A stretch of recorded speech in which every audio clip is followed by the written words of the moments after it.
So this is Drive National Electric Week. There's 182 cities around Canada, mainly North America, that are doing this. It's a way to bring awareness to the electric vehicle industry and showing people how efficient it really is, and the benefits, not just being able to do renewable energy for your car, but to actually help efficiently with tailpipe pollution and sound pollutions in cities. What do you think is the biggest Well, the biggest thing is people think they don't work in the winter. You lose 20% like you would a gas vehicle, but other than that, you just plan things differently on your trips. The other thing I'd have to say is a lot of people say, you know, it's a golf cart. Well, if it's a golf cart, it's a golf cart on steroids, because this car here does 0 to 60 mile an hour in 4 seconds.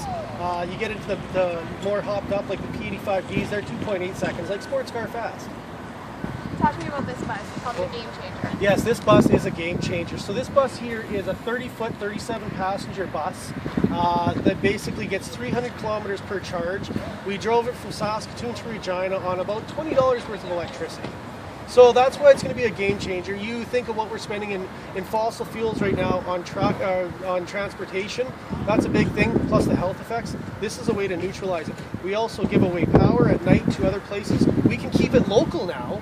Instead of having the effects, we can have the benefits of running our transportation fleets on that power.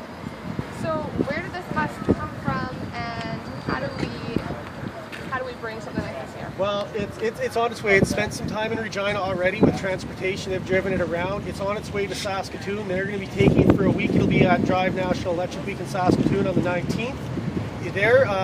It is coming. They're seeing it. Alberta's looking at purchasing them. Right now they're in Ontario, and we're looking at bringing a manufacturing plant for BYD buses to Canada and hopefully Saskatchewan. I know we've talked about this before, but another issue people have with electric vehicles, it's too expensive. Talk to me about how you can get in at like the entry level for. Well, they are a bit pricey. You know, they are. Everything is at first. You have to get into them.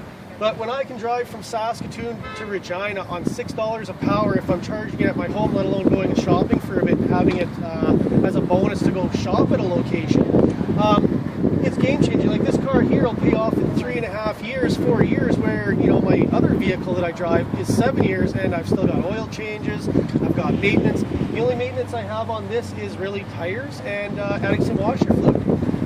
I noticed one of the electric vehicles has like a trunk under the hood. Yes. So we have it's called the Frunk. So that's a place you can store your golf clubs, or like I like to joke with my kids, if they don't listen, they can go for a ride in the front. It's a way to have more storage. What I have is in the back of my car, instead of using the back as the trunk, that's my seating for my kids. I have 2 5-point race harnesses and child seats built in, making the Model S I drive a 7-seater family sedan that's 0 to 60 in 4 seconds. Awesome. Anything else you want to add? We really need to do this for the future generations, and what we spend in soundproofing our cities, we need to start looking at and spending in places that we can make our cities more efficient and more green and more bringing down healthcare. Perfect. Well, thank you so much. I hope that worked. Oh, Thank that's you. fine. Thank you. Know what we do. Bringing down healthcare costs is, of course, what you meant. Yes. What did I say? You're bringing down healthcare, Oh, but the costs, yes. Yeah.